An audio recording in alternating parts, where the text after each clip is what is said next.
This podcast does not contain spoilers. I don't want to know what you do to us. Yeah, exactly. We wouldn't exist anymore. Exactly. And we never would have existed. Exactly. Like Bob Lazar. Yeah.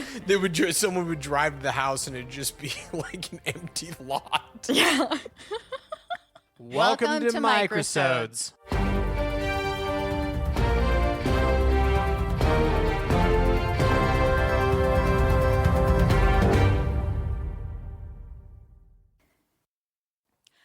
Welcome to another Microsode. I'm Ashley. And I'm Bobby. Welcome back. We're so glad you're here. Oh, I was talking to you. You were just in the kitchen. Oh, right. What movie are we discussing today? It's going to be a movie called The Amateur, a remake of a 1981 classic. How exciting. I know. Now, let's learn a little bit more about the movie.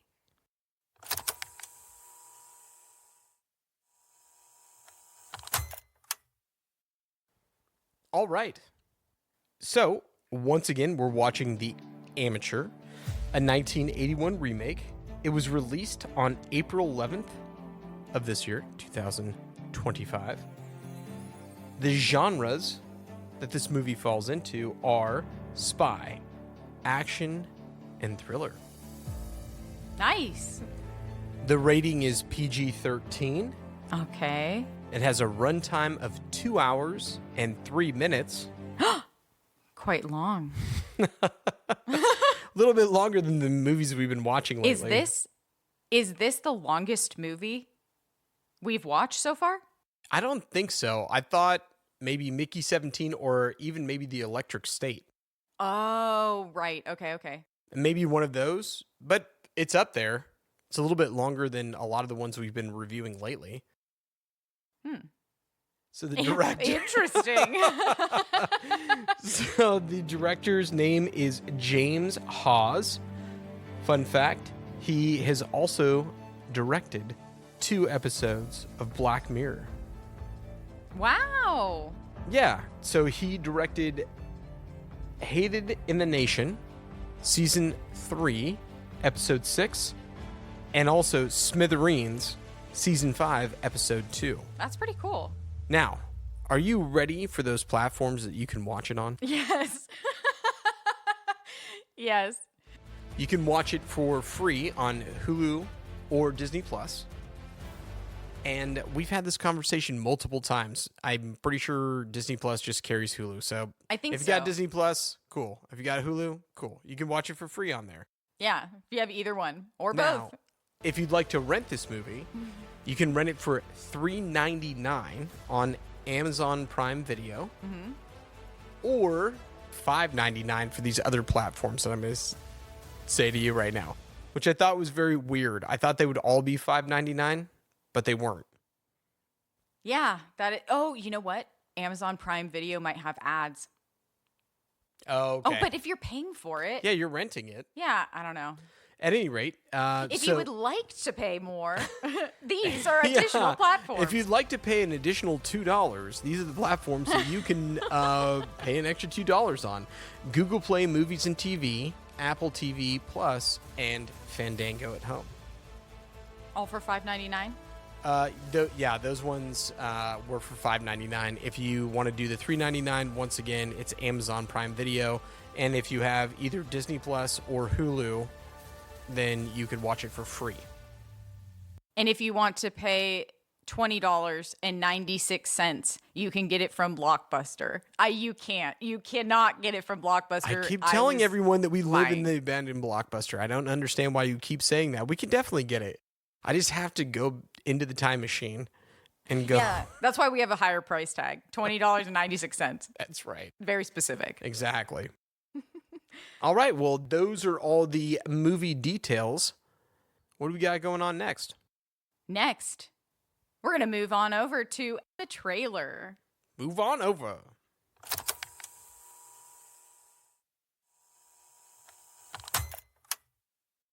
Welcome to Ashley's take on the trailer. That's me. I'm kidding. Do you know what that's from? No. I'm blah, blah, blah. What is it? It's time for Ask Ashley. That's me. I have no idea what that is. Oh, Amanda from All That, I think. Amanda Bynes. Oh, so just so everybody knows, I'm a little bit older. You're not old. Yeah, but I wasn't watching Amanda Bynes' show when I was 13 and you were 7. Oh, well, I don't know what year it was. It doesn't matter. Our age difference is that. So you were watching a totally different shows at totally different times. That makes a lot of sense. So, if everyone was so excited about that Ask Ashley segment, now we're moving on to Ashley's take. So, okay, this is what happens in my brain. I watch the trailer, and as I'm watching the trailer, I take notes. Okay. And then I'm like, oh, well, now I'm building this entire story. And again, I do not watch the movie before I write this. Right. Can I ask one question? Yes. Just really quickly. Of course. The trailers are 2 minutes and 34 seconds. So do you just pause it right when it starts and start writing notes? Like Yes. if the intro is coming. Wow, that's really cool. I didn't know her. This is news to me. I don't know her process for this. So it's really cool. I have one browser tab open with the trailer, and Okay. then I do like a split screen with another browser tab where I write my bullet points in Google Docs. Oh, wow. Okay. And so then I pause it if I'm like, oh, I think this, and then I write my little bullet points, and then it's very long. So then I have to like consolidate it. And I tried my best to consolidate this, but I think it might actually be longer than the other one. Oh, I thought you were going to say I thought it was going to be longer than the movie. I was like, well. That would be real bad. It's probably longer than the trailer. Well, we can't wait to hear it. Okay. We're waiting with bated breath. Ooh, bated breath over here. Oh, yeah. This is Ashley's take on The Amateur from 2025. Nice. When a CIA... Oh, also, this... I'm so sorry. I have a lot of, like, disclaimers. This is just what I imagined. This is not the actual synopsis. This is... No, I will actually read you the official synopsis that is synopsis. on IMDb. Ashley's going to tell you, without knowing any portion of it, what she saw in the trailer with her own eyes and what that translated to into her mind. So if you were out there and she starts saying something about like Transformers or whatever else happens, you never know. But we'll all get there together. Exactly. I appreciate the explanation. Thank you. Of course. Okay, let me start again. Let's see if we can do it one take. Probably not. Let's do some one take wonders. Okay. When a CIA intelligence analyst discovers that his wife was murdered, he wants revenge. However, like any other employee in 2025, he is demoralized and ridiculed by his boss when he requests an assignment to do a mission, even though he's the smartest one in the room and the CIA probably couldn't even start any of their missions without the information he collects on their targets. Now, without assistance from his coworkers, he quits his job and sets out. If you're out there listening to this, if Ashley ever decides to repost this, I swear to you, I 100% promise. We did not watch this movie before she watched that trailer.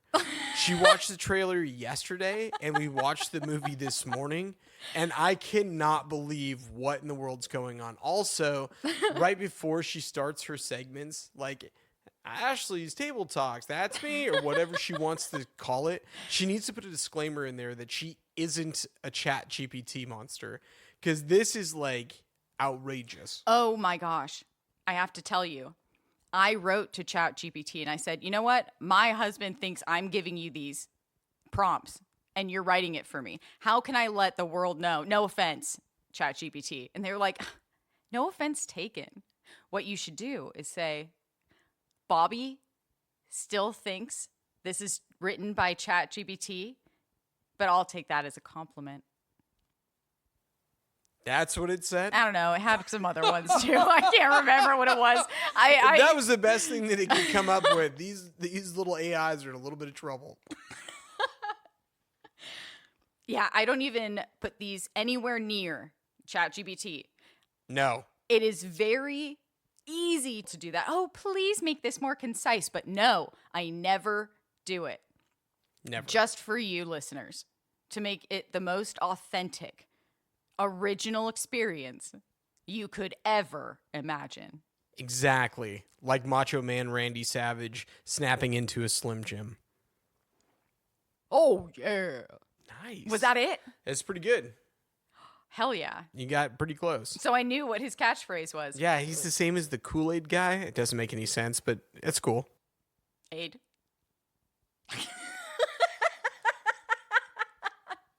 Nice. All right, you have to finish the rest of your synopsis here. Okay, here's the second chapter. Okay. Without assistance from his coworkers, he quits his job and sets off on a mission of his own. But before he enlists, what? Oh, you're just laughing? Yeah. But before he does, I should have put a comma there. Anyway, but before he does, he enlists help from a newly acquainted mentor. Someone who can train him to be stronger, quicker, and more comfortable with the thought of actually murdering another person.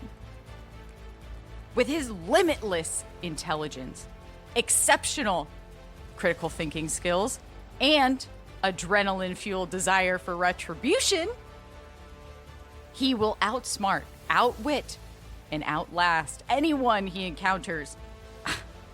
Who needs brawn when you've got brains? But final questions remain. Is his wife really dead? Has she been working as a double agent and she's fooled even her husband? Or is she still alive and held captive, fearfully awaiting an undeniably horrifying future with the highest bidder? Uncover the truth in The Amateur, now streaming on Hulu and Disney+. Never underestimate the power of vengeance. That's it. I mean, I don't know if I could give you a round of applause. Maybe you could just punch that in there like, woo, and the confetti studio that goes off and everything else like that. That Okay, was everyone incredible. start clapping, everyone. Start clapping, studio audience. The ice machine goes off. Exactly. I would really love to know the actual synopsis. Okay. When his supervisors at the CIA refuse to take action after his wife is killed in a London terrorist attack, a decoder takes matters into his own hands. That's it. See, if I was a copywriter, that's what I'd write too. But I treat Ashley's take as a creative writing assignment. So if you hate it, just fast forward if you want. Vocabularic tapestry of adjectives and magnificence. Magnificence. Got it. All right. What a synopsis that was. Short, sweet, and to the point. Thanks, IMDb. Next, movie facts.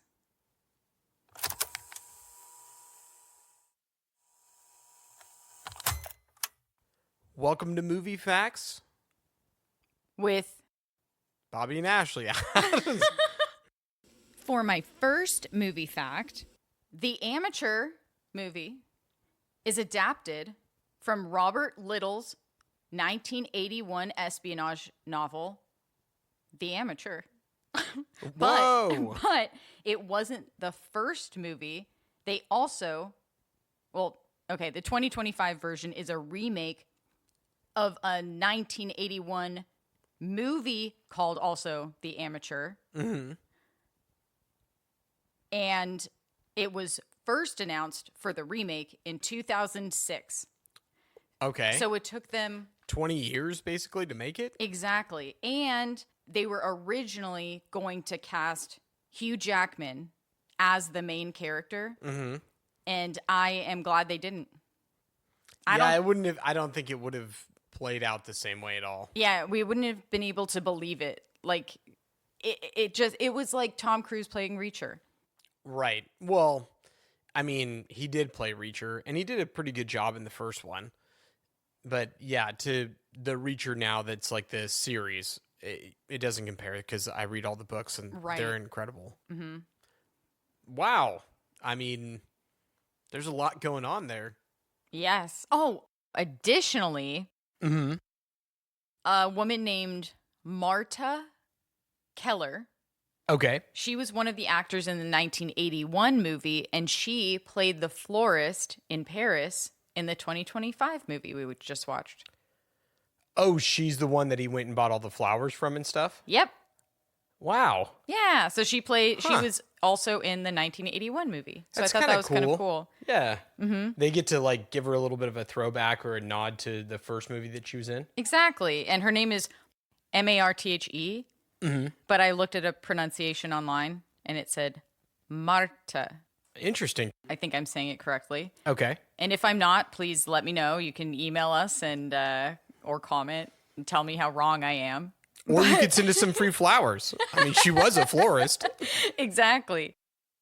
Awesome. So in this 2025 remake, they actually included a nod to the past because, you know, me and I love history. Of course. So the original Amateur was put out in 1981. The very first director of the CIA was actually sworn in 1985, and her name is Gina Hapsel. It didn't say how long she served for, but the directors and the writers wanted to make sure that it was kind of a nod to when that movie originally came out. That's pretty cool. So yeah, in this movie, I think the woman's name was Samantha O'Brien. She was the director that kept going out to talk to the press. So yeah, it was pretty cool. So did they not have a director before 1985? They had a director, but that she was the first female director. Oh, that's pretty cool. Yeah. I like that. Some people online found it very similar to Tom Clancy novels because, let me quote this, because it features a, quote, desk-bound analyst thrust into action. So I guess a lot of Tom Clancy's books. Yeah, I mean, he's the one who wrote Jack Ryan. Oh, he did? Mm-hmm. Oh, I should have, like, I think so, at least. that makes a lot of sense. I mean, I'll have to fact check myself right now. Keep reading the rest of the review. That was it. That's the only thing that they said? I mean, I didn't go much further. I didn't interview anyone. No, you said the reviewers, right? Yeah. Well, people who wrote articles or reviews. Oh, okay. I guess, you know what? It's probably those important or influential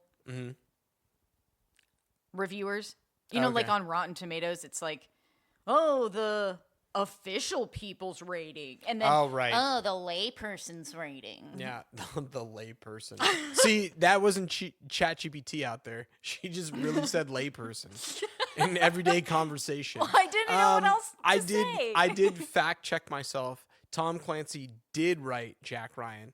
So when they're saying, "Oh yeah, it's like that," well, yeah, it's kind of like that, but also in everything else. I mean, maybe I haven't read any of the books, so that isn't fair for me to say. Jason Bourne. But in the movies, Oh. yeah, they just run. I mean, Jack Ryan's out there. I mean, John Krasinski too. Mm-hmm. He's out there running around kicking ass. This guy is not running around kicking ass. No, this one seemed a lot more realistic Right. in a way. Right. What is your next one? Oh, was Oh, that that- the last one? I was going on to what you were saying. I didn't know if you were done yet or not because your first one was so long. My first one was very long, and then Yeah. I said Tom Clancy's novels Okay, and then you're good? for now. Okay. Fair enough. Fair enough. All right, so my second movie fact, I don't know if you knew this, I but probably didn't. Rami, I'm so sorry. so good. But Rami Malek Uh-huh. has an identical twin brother. In real life. I mean, In I guess real that life, makes sense. yeah. Okay. I also learned something about twins today, but continue. I'll tell you Okay. after. Thank you. His brother's name is Sammy. Mm-hmm. So Rami and Sammy. Okay. And somebody asked him on a television show, I guess a couple years back when he was playing Freddie Mercury for the Queen movie. They said, "Oh, did you guys ever get yourselves in any kind of troubles or anything else like that?" And he actually went to his brother's class at USC Uh-huh. and pretended to be his brother to do this whole like monologue from Hamlet because he said that that's the only way his brother was going to pass the class. What? And he did this whole thing. And so then the teacher said, "Hey," kind of like looked him up and down like, "That was so good. Can you come back and do it again next class?" And he said, "Did I get the credit to pass?" "Yes." "Okay, well, I'm double parked. I got to go." Oh, to stay and do it for like. Yeah, Oh, for I the thought next they meant. class. I thought they meant like the next class of theirs, Oh, no. and I was like, he's probably like, I got somewhere to be. I don't like to actually take this class. Right, exactly. But that's how his brother graduated from USC. Wow. So, what did he learn about public speaking, Sammy? I Not have much. no idea. Evidently not. And they're identical. They are, but as they Oh, they'd got have old, to be. as they got older, they started not looking the same, which is very strange. Was it because of facial hair? No, it's just like one of them grew a little bit differently than the other Interesting. randomly. When you see them when they were younger, they look exactly the same. And now when you'd see them, you're like, huh, they don't really, they look like they could be brothers, but not identical. Interesting. Yeah. So luckily he got there at USC before they started looking too different. Exactly. He picked a good age. That's right. Also, side note, this is very interesting. I learned this today about twins. Okay. So the difference between identical and fraternal twins are obviously identical twins are identical, right? Right. But identical twins are actually made, and I know this is going to be very like, I don't know. It's not in depth. Anyway, I'm sorry if you get triggered by pregnancy. It's not a bad I'm thing. triggered. But identical twins are made from one egg that splits into two. So identical twins never actually run in families. However, fraternal twins do because they actually are made from two eggs, and most women do not produce two eggs at a time. Whoa. I know. I mean, that's big time. Let go your egos. Sorry, Or I don't know. Only one or two. So Yeah. maybe hold on to one or release the other two. You can get fraternal or roll the dice. Maybe identical. Yeah, I just thought that was very interesting. It was. Why were you looking that up? I wasn't. It was YouTube. The algorithm showed me another short, and this girl was like, I have identical twins. And a lot of people ask me, do they run in my family? And now I realize I should probably clear that up online for anyone else who's interested in knowing this information. Yeah. And she said, so basically, fraternal twins are genetic, identical twins are black magic. Whoa. That's big time. I mean, then she said black magic, and I was like, well, it's not evil. Maybe just say it's a miracle. There it is. Are you done? I think so. I'm not done. I thought you just said you were done. No, I have another one. Okay. Okay, my last movie fact. My second to last movie fact. I'm kidding. The main character, well, Charlie, his name is Charlie in the movie. His house with his wife was in a Black Mirror episode called Beyond the Sea, season 6, episode 3. Wow. Oh, well, that makes sense because of the director. Yes. He probably knew, or he has connections. I mean, when you guys see this movie, you're going to see it's filmed everywhere. Yes. So I think they just did a really good job. Yeah. Oh, I'm so sorry. Yes, it was filmed in England, France, Turkey, and Latvia. Whoa. Yeah, they didn't film in Russia or Romania. They didn't film in Istanbul? Oh, Turkey. Yeah. I think. I don't know. Yeah. Sorry. England, France, Turkey, and Latvia. Wait, what was that? What am I missing? Oh, I just said Istanbul. But I don't know if... Istanbul is in Turkey. Oh, okay. I don't know why they kept saying it's different. They kept making it sound like it was a different country. Oh. They were saying, like, get me the Russian consulate in Istanbul. Well, wasn't that other girl Russian? Oh, Istanbul you're talking about. You're not talking about Russian. Yes. Yep. Also, another thing that was very cool to me, and this is the last one, but for all those Finns out there, Finland is mentioned at the end of the movie. This is not a spoiler. It's not a big part, but they are still mentioned. Hey, give it up for Finland. Finland! I also looked up. I could say hey, which means hello, or hyvasti, which means goodbye. Hyvasti? Hyvasti. Wow. Nice. Thanks. I thought that was very cool. That was really cool. I almost forgot to mention that one. Well, I'm glad you didn't. Well, there you go. Those have been our movie facts of the day. Movie facts.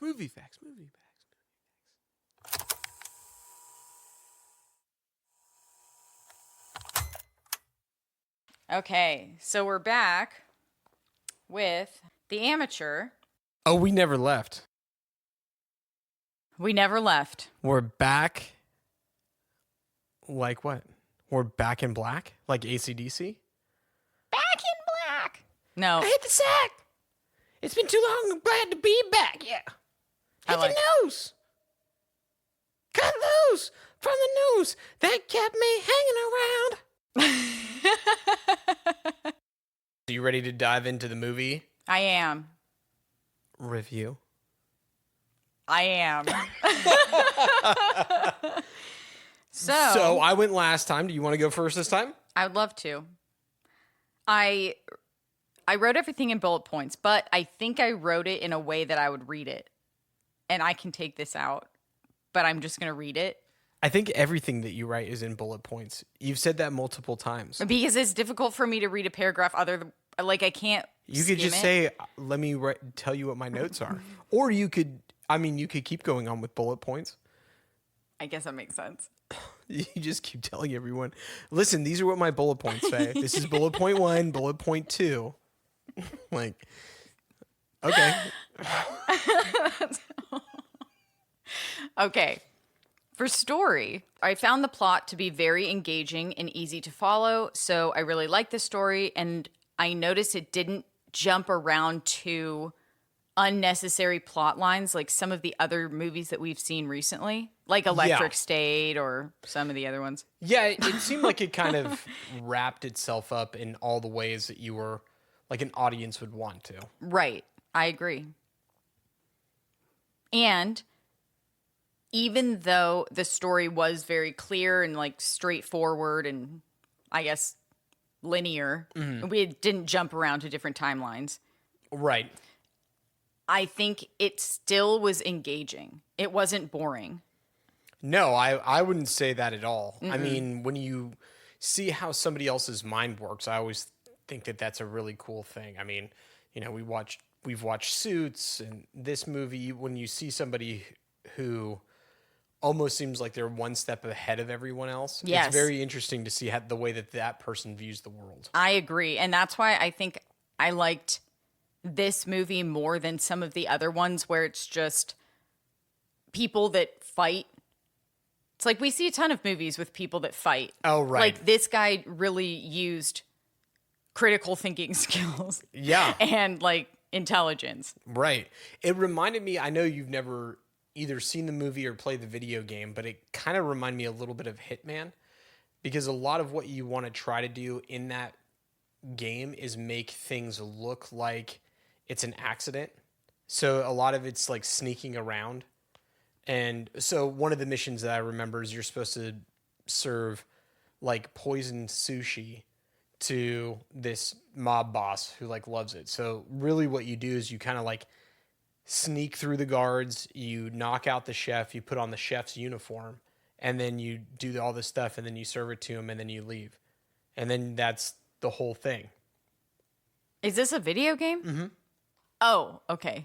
Yeah, that's the reason why I said I know you've never seen the... Hitman.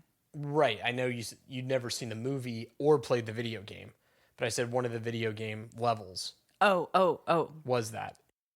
But Is that the movie Hitman that came out recently where he's changing into different characters? Yeah, there's a bunch of different ones. So they had one that had Timothy Olyphant in it, and then they released a couple other ones as well. Just called Hitman? I think one was called Hitman. The other one was called Hitman 47, Agent 47, because that's what his agent number is in the video game. Yeah, that's about all I can say about that. Okay. I thought it was the one with the guy. I don't know what his name is, but he like dresses up as different people and pretends to be a hitman because he actually works for the cops or something. Oh, yeah. You're talking about the one with Glenn Powell in it, the guy from Top Gun. Yes. Yeah. Yes. If you weren't talking about that one. No. Okay. It's an older, or they've had a couple movies in that, like, I guess, universe.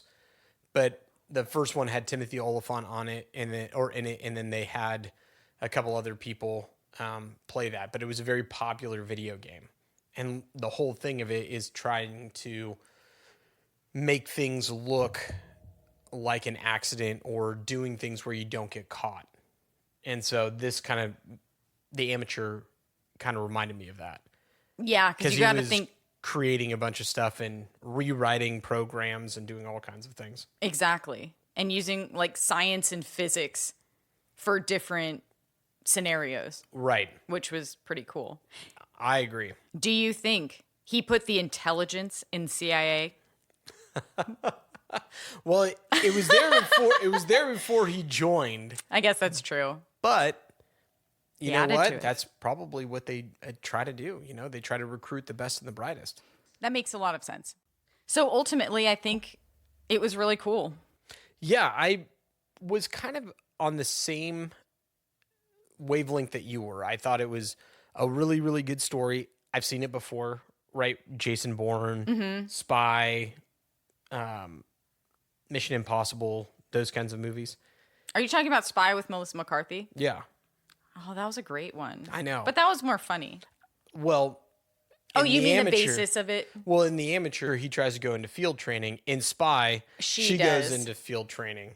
Okay. And so I thought, those kind of go together. I see what you mean. That makes a lot of sense. Yeah. So I'd seen it before, but not really done the way that it was in this. There was a lot more, I would say, contextually, there was a lot more like governmental influences that were going on here. Yeah. And so I was like, that's kind of an interesting take. The only thing I didn't like was I felt like they didn't go into the backstory enough.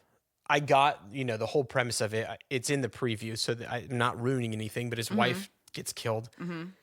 But there's actually this whole spider web that he kind of untangles. Yeah. And you don't really know that much about these people. I guess that makes a lot of sense because for me, overall, the story was very easy to follow, but we never went into detail into any of those like specific people. Right. So yeah, you're right. Yeah, they just kind of said, oh, well, these people are part of this and this is what's going on. And he knew that the guys that were above him, and, it's in the preview, that something was off, but you just didn't really get into it. And so I was like, I really wish that would have been, because there's a lot of other portions of the story that I think that they could have cut out. Yeah.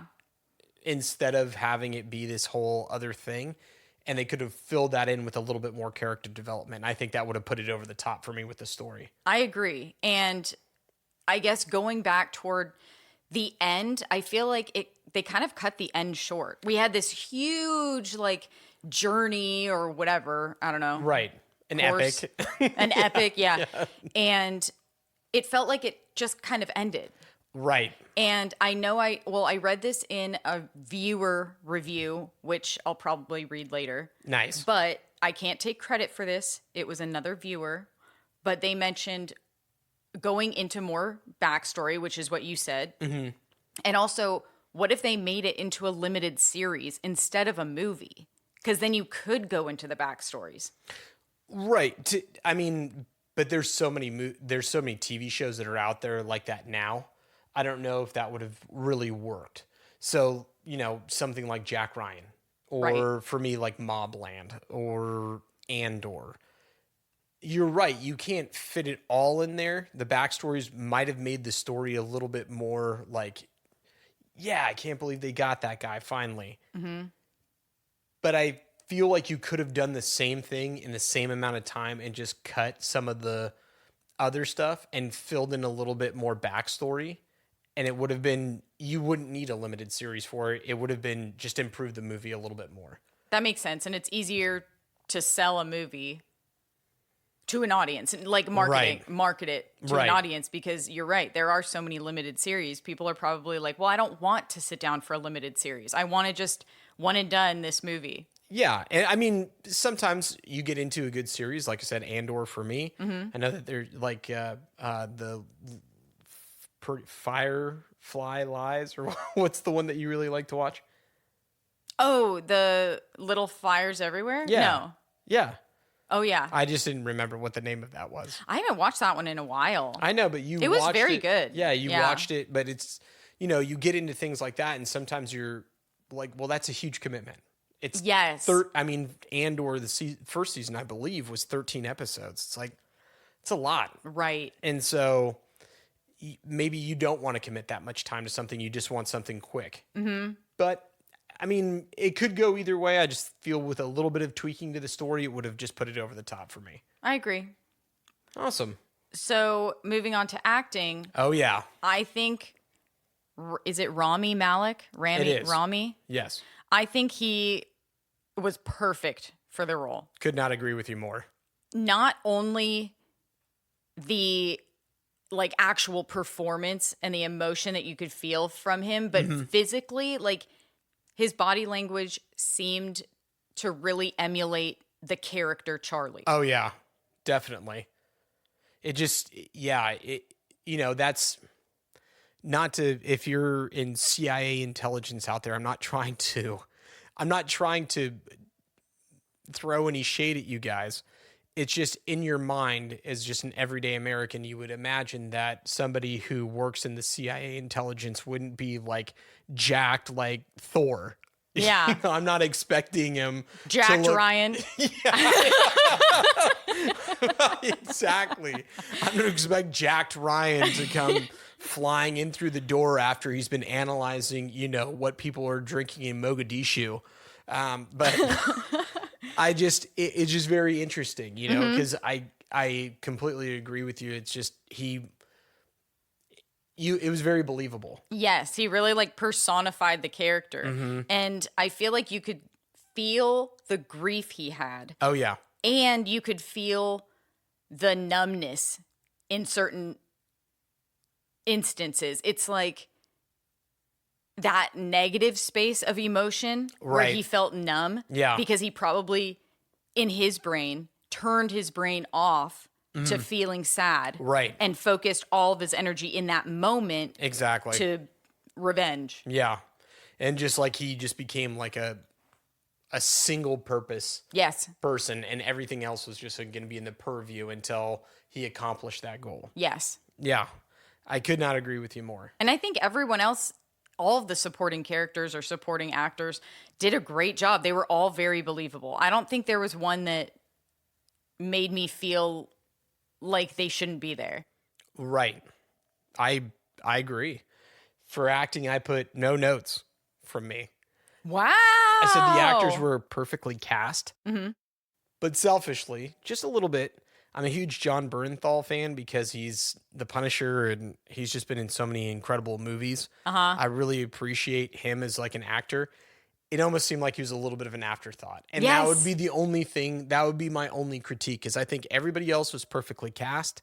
It wasn't that people were stealing scenes from one another. You could feel that grittiness, and everybody tension. seemed to, it was very intentional. Yeah. And I that's a perfect word for it.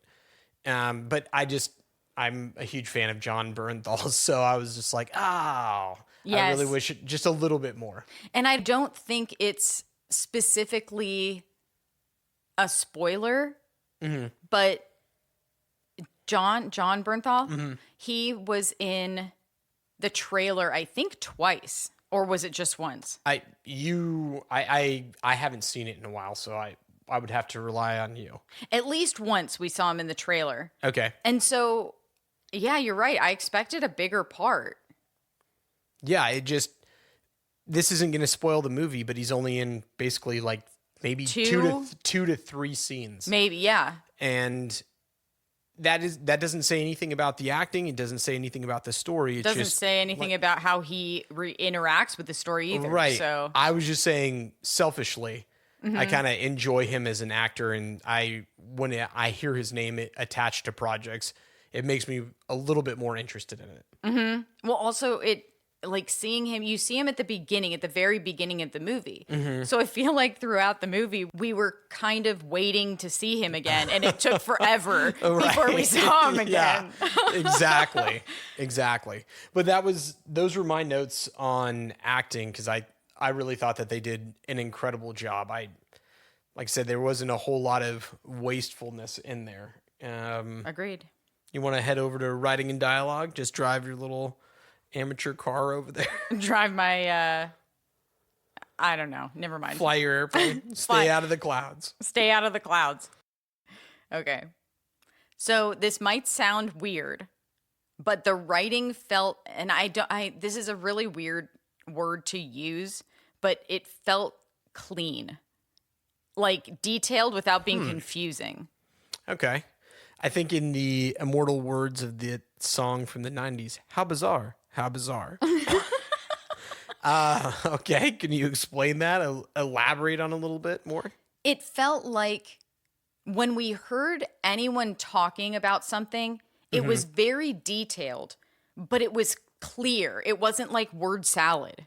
Right. Okay. It's like everything was very intentional. Right. Just like you said, intentional with acting and intentional with the storyline. I feel like the dialogue was also very intentional. Well, I wish that I could take credit for that, but you're actually the one that said intentional in acting. Well, I said tension because you could feel that tension in the grittiness, but you said intentional, and I was like, oh, that's even better. Pretty sure when you go back to edit this, what you're going to say is that all the actors had a lot of intention. Oh. And I said intentional. That's a great way to put it. But because I don't like to steal credit for things that I don't create. I don't either. That's why when I mentioned the limited series, I said, oh, it was a viewer. It was not me. I cannot take credit. It was not me. Yeah. Mr. Gold Stars said it. Okay. And I guess I didn't notice any lines that specifically pulled me out of the movie or confused me in a way that I couldn't understand what was going on. Yeah. Like there are some movies that we've seen, or even TV shows, they'll say things and they'll make it so convoluted that my brain kind of tunes out. And this one, everything they said felt to me engaging or felt clear. Like, yeah, you didn't need to. I mean, nobody needs to have gone to an FBI academy or CIA headquarters to understand what people are saying. yeah. In some movies, they go so over the top with the jargon that they put in there that you're like, do I need some kind of like subtitles in this? Yes. What's happening? Yes. And it's not like they spoke in, I don't know, like a 6th grade language. No. I mean, they used eloquent vocabulary. Yeah. But they said everything in a very clear way. Yeah, I think I completely agree with you. I think what they did was a lot of times in movies, they try to be super technical because they want it to feel accurate. But what they do is they have to put in scenes where people are explaining what's happening because the audience gets lost. Right. And this one didn't need that. It didn't need it because they told the story so well. And it wasn't like it was over the top, but it also wasn't, like you said, like elementary. It wasn't Right. for sixth graders or something else like that. When you're watching it, you're like, okay, I can understand why he's doing it, what he's doing, what the intentions are, what the goals are. And they're throwing some stuff in there, but they're not saying like, I don't know what would be like the target package in longitude 34, blah, blah, blah, is going to be crossing Right. the Earth's equator at this time. So we need to get the submarine from Wolf Base Alpha. And you're like, what happened? I thought I was watching a movie about a UPS delivery and a guy landing on an island. Sponsored by Amazon Prime. Yeah, exactly. We aren't. Don't sue No, no, us. no, no, You we guys aren't. have too much money. That was part of our Yeah. fake infomercial. If you can have a $700 million wedding, I don't want to know what you do to us. Yeah, exactly.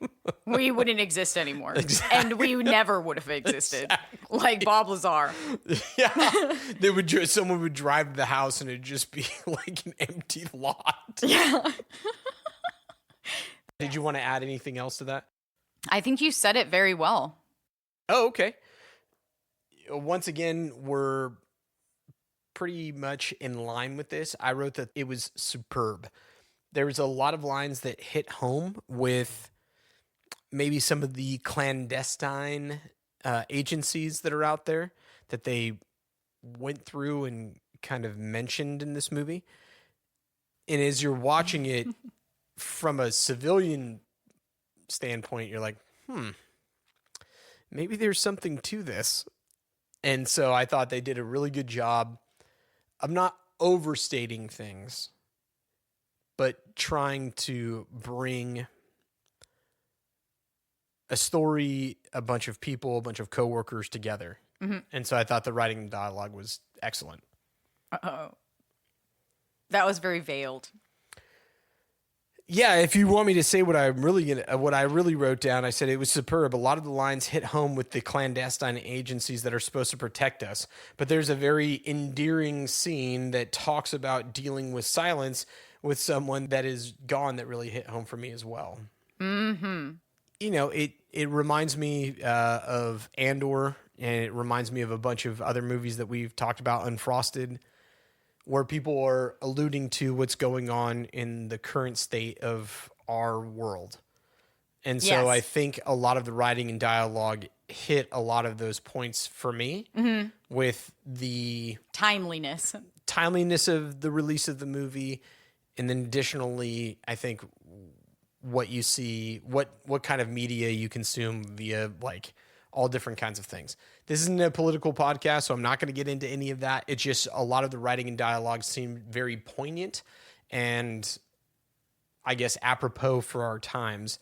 And there was one really, really endearing scene where they talked about, and this is very weird for me because I don't think about this very often, but I'm a very happy guy. Mm-hmm. But there was a very endearing scene that they wrote in there where they talk about the silence of not having the person that you're best friends with. Yes. And it really hit me in a very, very deep way because of my childhood and my past, and even thinking about losing you or losing any of my coworkers or something else like that. Having that silence and what they talked about, I was like, whoa, this is fantastic writing. Because I think a lot of people could, I mean, whether it's another human, an animal, a pet, something, when you're used to that routine and you don't have it anymore, nothing prepares you for that. And Right. I thought that was really cool and really, really well done. I agree. And it's not even the silence based on someone talking. It's like the silence of even the presence of the person or animal with you. Absolutely. Yeah. So that stood out to me too. Yeah, it was just, I don't know who wrote that or for what real purpose, because I don't know. We've seen movies where people lose people and, you know, those kinds of things. It must have been written by somebody that had a really big loss in their life. And I think that was really cool to have them Highlight it. kind of like say it out loud for other people who might have been feeling the same exact way. Yeah. And it's kind of a feeling that you might not even know how to put in words. Right. So I like that they did. Yeah.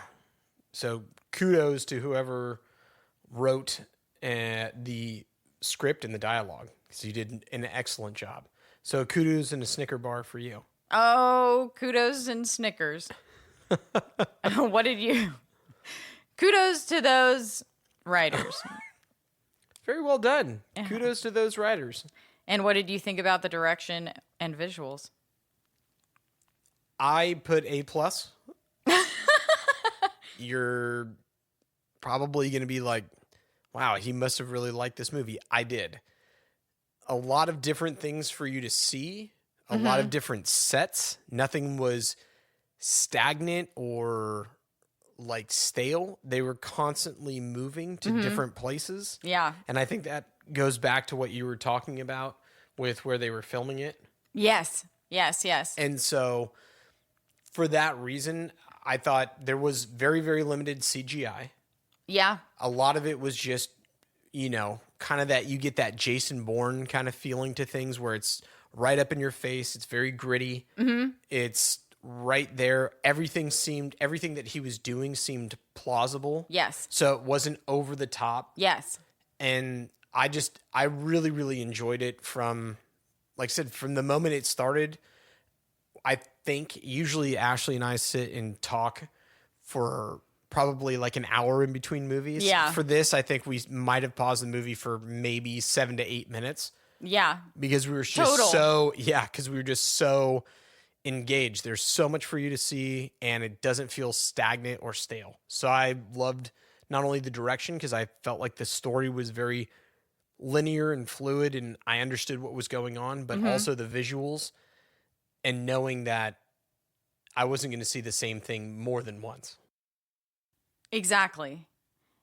I mean, as always, the visuals definitely stood out to me. Of course. I loved seeing different locations, different environments. Right. Like we saw outside, we saw inside, we saw in a hotel, we saw in an office, we saw at a bedroom, we saw in a boardroom. I don't know. And a barracks. Yeah. I mean, you could see everything. And an airplane. Yeah. And like feeling the different environments really support a scene, I think. I completely agree with you, because there's been some movies that we've watched where someone's been on an airplane and it feels like they just went down the hall, shot that airplane scene, and then went right to the next soundstage. Yeah. But this felt like he actually went places. Yeah. Like I liked when he would walk down a street or walk, I don't know. I like being able to see him. Right. It's just very cool.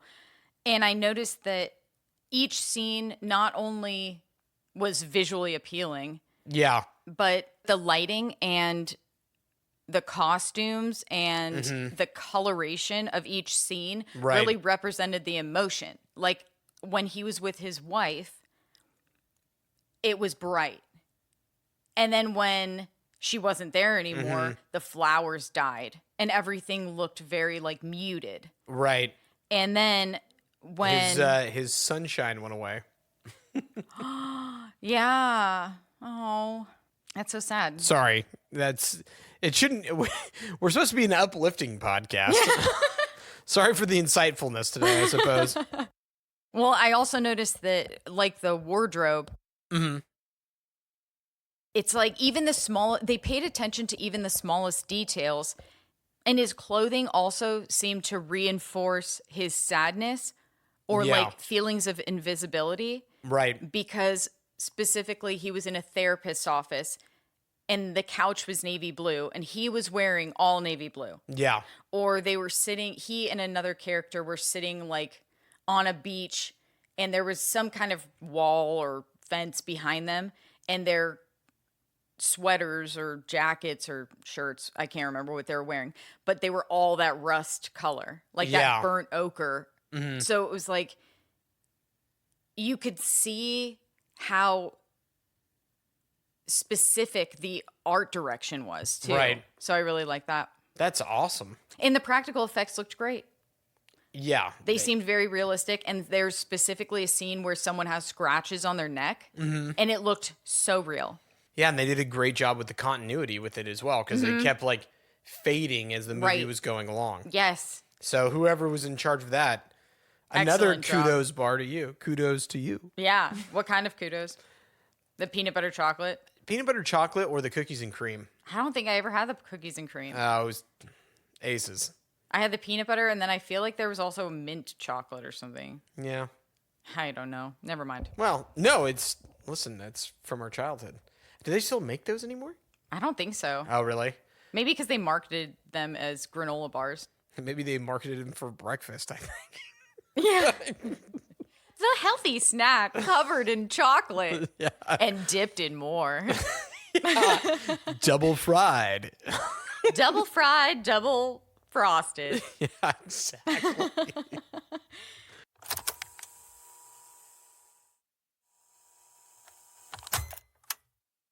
So, moving on to our overall scores. Oh, yeah. What did you rate The Amateur? Well, based upon everything that I've said today, I know that people are expecting me to give it a 1.0. Yes. We all think you hated it. Yeah, absolutely.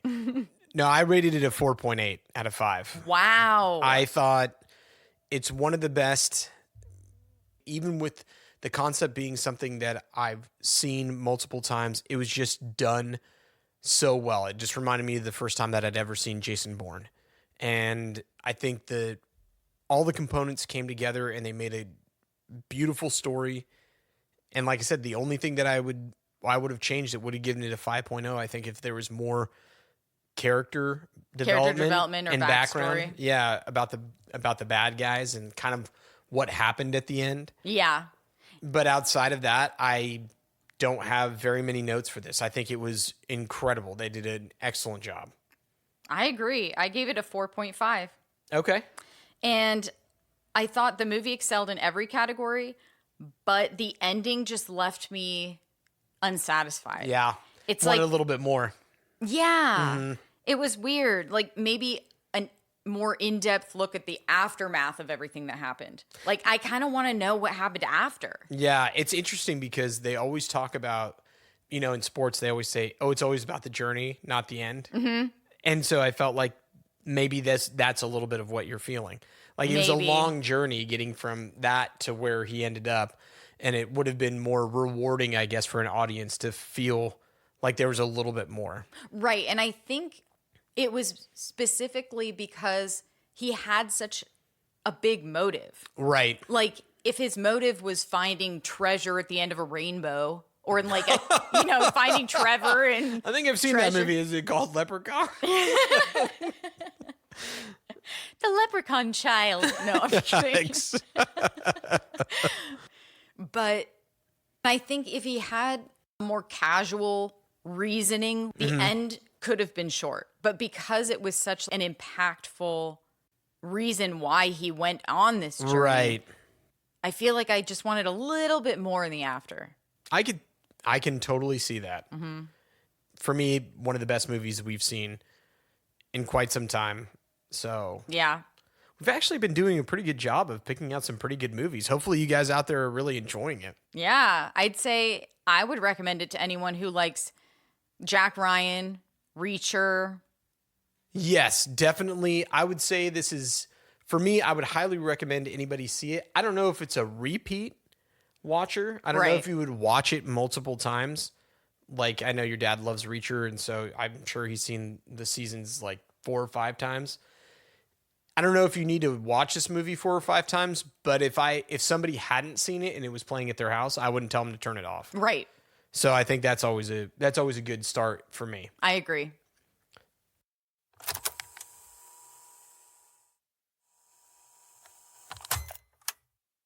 But there's a person that doesn't agree with us and then a person that does. Oh, okay. So why don't we look at a couple of movie reviews? From other Amateurs. viewers. Oh, other amateur viewers too. Yeah. No, I don't know. The tomato meter and all that stuff. Who knows how that works? I agree. Okay. So I'm going to read a 1-star review. Okay. Literally the most unintelligent intelligence-themed movie ever made. Leslie Nielsen flicks The Naked Gun are more thought-provoking. This film was clearly written by a high school dropout with ADHD and delusions of grandeur. End of review. It's very interesting because if I were to say someone had delusions of grandeur, I wouldn't say ADHD. I'd say bipolar disorder. Also, Well, I get have it together, so just one-star in case review. anyone wants to come at me, it's a thing that I have. So, A 1-star review? bipolar disorder. Oh. Oh, But right. I also have ADHD, so I can relate to that post a lot, but not to the review. Yeah, you can relate to the people who struggle with those things, but not the review. Yes. Yeah, that makes sense. By the way, movies and TV shows, people who are bipolar don't just flip on a switch on and off. Stop Right. showing them like that. It happens like that, but that's not how it happens. Right. You know, if you know, you know. If you don't, you might now. If you don't, You still might not. if you don't marry a person that has bipolar disorder, then you'll see when they show the movies and somebody's throwing things across the kitchen and then kissing you the next minute. That's not what happens. Right. Did you have a Oh. review to read? I do. I have two. In fact, I will read my 1-star review first. I can't wait. I'm really excited for my 5-star, though. Me too. Okay. So this is a 1-star. Now, this is someone who didn't agree with us. They did not agree with us. 1-star. The title is Boring and Nonsensical, period. Whoa. No capitalizations. Okay. Okay. Boring and nonsensical, 1. I really need to read these warnings more carefully. A lot of people review based on emotions rather than objectivity. This film is absolutely nonsensical. The plot makes no sense, and the behavior of the characters are unrealistic. It is so hard to follow this story as it dives into a bunch of nonsense technobabble that are unnecessary. Then, it just makes no sense. No matter how smart he is able to blackmail the whole CIA agency. Come on. It is like a film that tries to be realistic, but is as cheesy as a comic book. The music and tone is unmemorable. The action is lame and predictable. 1 for wasting my time. Period. I mean, at least you put a 1 for wasting his time. I was worried about what the 1 was going to be for like the story or something else like that, but it's just for wasting his time. Okay. Exactly. And so then I went on to this person, and I have to say, You went on to this person's profile page. yes, I'm so sorry. I went on to this reviewer's profile page, Uh-huh. and I looked at a couple movies that they put a 10. Oh, okay. This is technically 1 out of 10 because I got it from IMDb, but I'll say 1 out of 5, right? Sure. Okay. So guess which one he gave a 10 out of 10, and we have seen it. It is one of the movies that we have seen. Transformers Age of Extinction. No, the one... I should have been more specific. I've not She's seen never that. seen that. I just figured I would pull something random out. So is that- Salem's Lot? No. Okay. You have 2 more guesses. Um, It's one that we've reviewed on the podcast. So Salem's Lot was a good guess. Caddo Lake? No. It's later than that. Until Dawn? That was a great guess.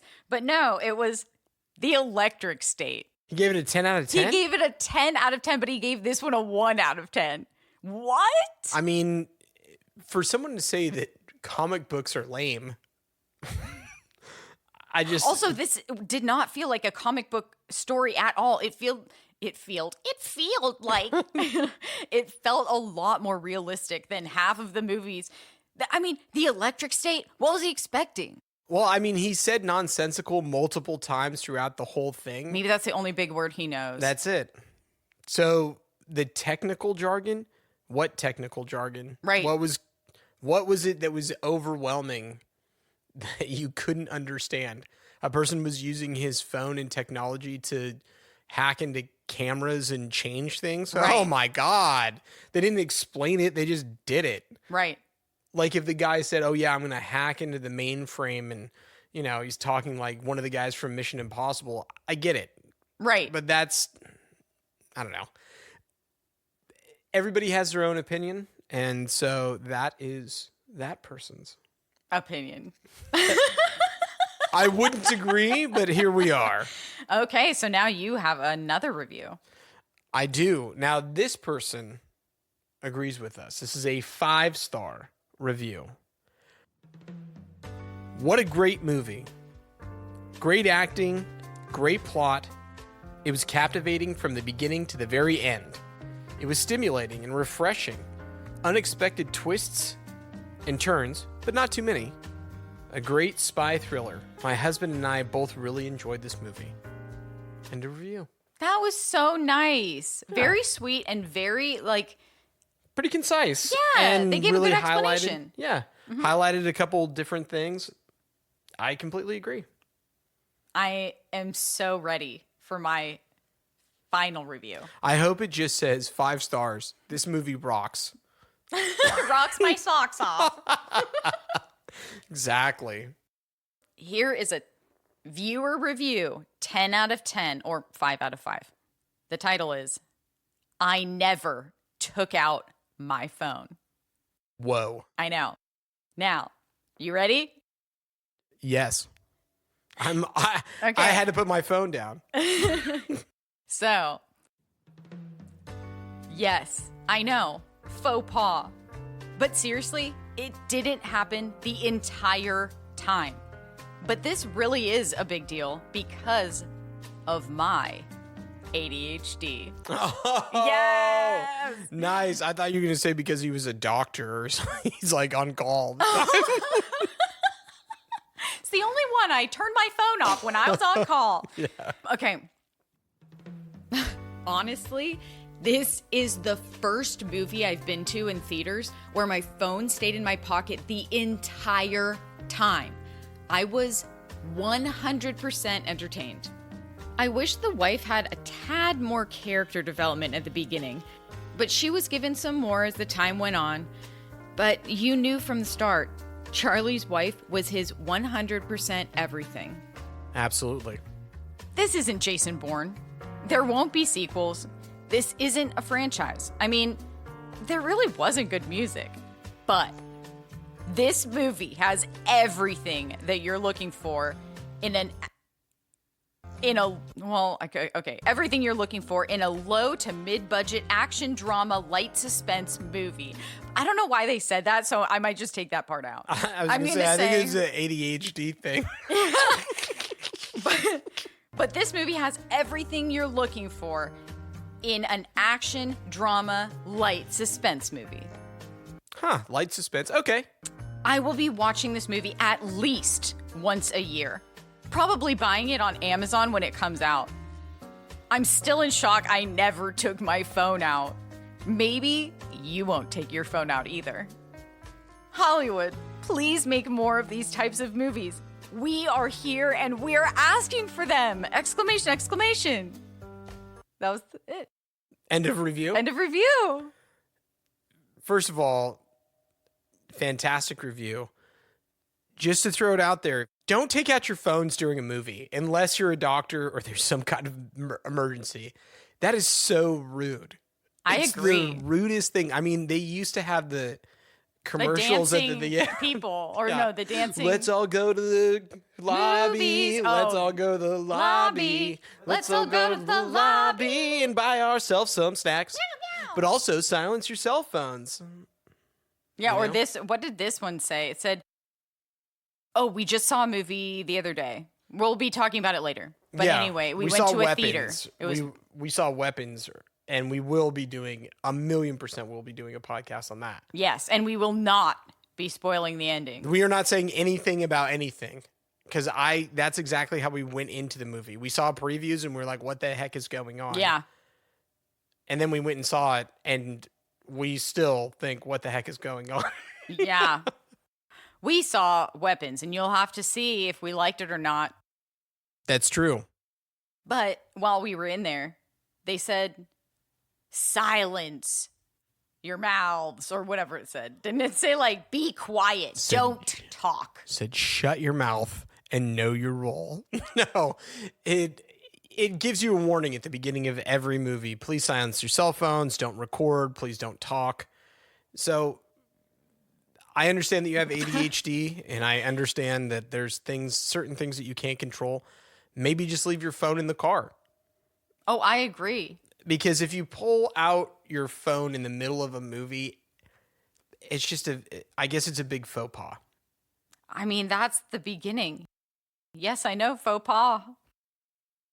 Well, I mean, at least they admit to it, but if you're going to do that and you know ahead of time, I mean, you're going to pay to watch a movie and then midway through the movie, you're just going to start texting your friends and going on Instagram? I agree. Then just get up and leave the theater. That's why in my brain, I think, oh, they always sit in the back row. I hope so. Yeah. That's how I'm imagining it. If they are, or if there's a wall behind them, maybe. Okay. Especially if they know that they're going to do it. Yeah. Like if this is the first one he's been to in theaters where he hasn't taken out his phone. Right. Anyway. Or they. I'm not sure. Fantastic review. I agree. I didn't take out my phone at all. I didn't either. So a lot of really well said points. And I think in both of our 5-star reviews and in our 1-star reviews, a little touch and go. Yeah, but we don't know what kind of personalities these people have. I mean, but if you didn't like it, you're entitled to your own opinion as well. Absolutely. We're not saying you're bad. We're just saying your choice in your choice in movies might differ from the ones that we prefer. Your choice in music and movies is trash. I like the part in this. It says, this movie has, oh no, what did it say? It's not, where was it? Was it not this? Oh, this isn't Jason Bourne. There won't be sequels. This isn't a franchise. I mean, there wasn't good music. But then he says, but I'm going to buy this movie immediately when it comes out. I'm going to watch it every year. I should say they. They are going to buy it. They're going to watch it every year. Well, that's an excellent review. And I think that ends this microsode. We're closing out. Closing up shop. We're going to head home. And we're going to work on providing you with some excellent new content. Where can they follow us, Ashley? Microsodes podcast at gmail.com if you'd like to email us. Or you can listen to us on any podcast platform that you probably have. And if we're not on there, feel free to email us and maybe we'll add ourselves. If we can. If we're allowed or if we can. We Absolutely. will try our best. Well, thank you again for another awesome review. I always enjoy doing this with you. I always enjoy it with you as well. And we always enjoy that you guys are out there listening to us. So please keep reviewing, subscribing, downloading, and emailing us. And we'll see you on the next Microsode.